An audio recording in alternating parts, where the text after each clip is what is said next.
Hey guys, welcome back to another video on DCS, and in today's video is part 2 of how to fire the F-15, well the main parts at least. And in today's video is going to be weapon systems. This one's going to be a lot quicker because it's a lot more simple than the other one. I mean the other one was still simple but it took a bit longer. So weapon systems you can use are the cannon, self-explanatory, it's a cannon. You should come up with this aiming system. And should look like this when you fire. So that is the cannon. So you know, quite simple, quite self-explanatory. And then we'll go on to the aim 9s. They do make quite an irritating sound, but these are very useful. When they lock onto a target, these lights over here will flash and beep. But let's just show you an external view of what they look like. There you are, aim 9s. And here are the aim 120s.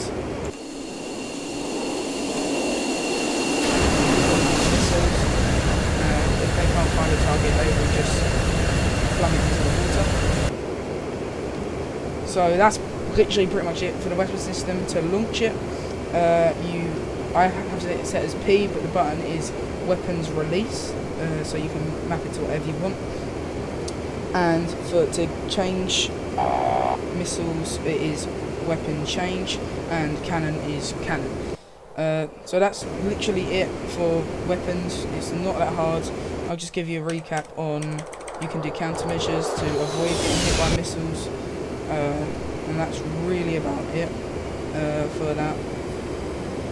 So now I'm going to show you how to land, because the weapon systems are really easy. You just need to know what to map it to, and then it's really, really simple on actually how to use them. So we're just going to look at where the runway is. Make sure not to crash. We don't want to get too low before we even get there.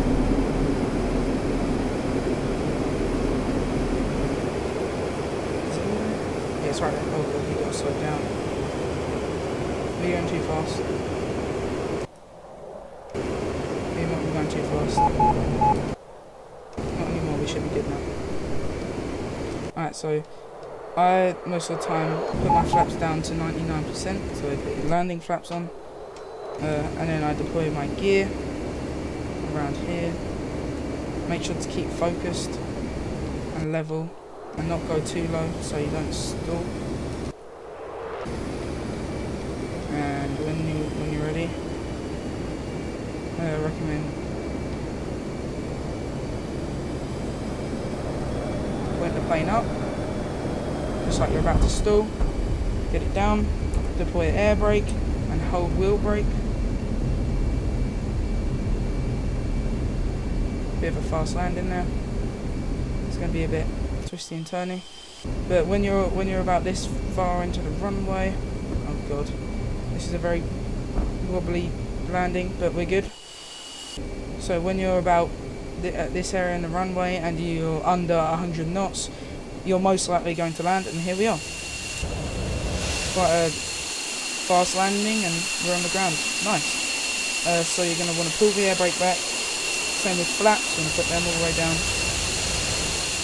Then you want to turn. Well, let's actually taxi to the hangars that way. Actually, I might not text the hangars just for the video. I'll just go up a little bit. So once you've landed, just taxi. Like if you're in a game or whatever, just taxi out to the landing at the hangars over there. Quite simple. And just for the sake of the video, I might cut over the grass, but I don't know. But let's actually just stop it here. So let's just say right now you've taxied all the way up here. So you taxied all the way up here, down here, or up here, and you've gone into the hangars. Once you're in the hangars, you're going to want to turn off the electrical systems and turn off your engines, both engines. Open canopy.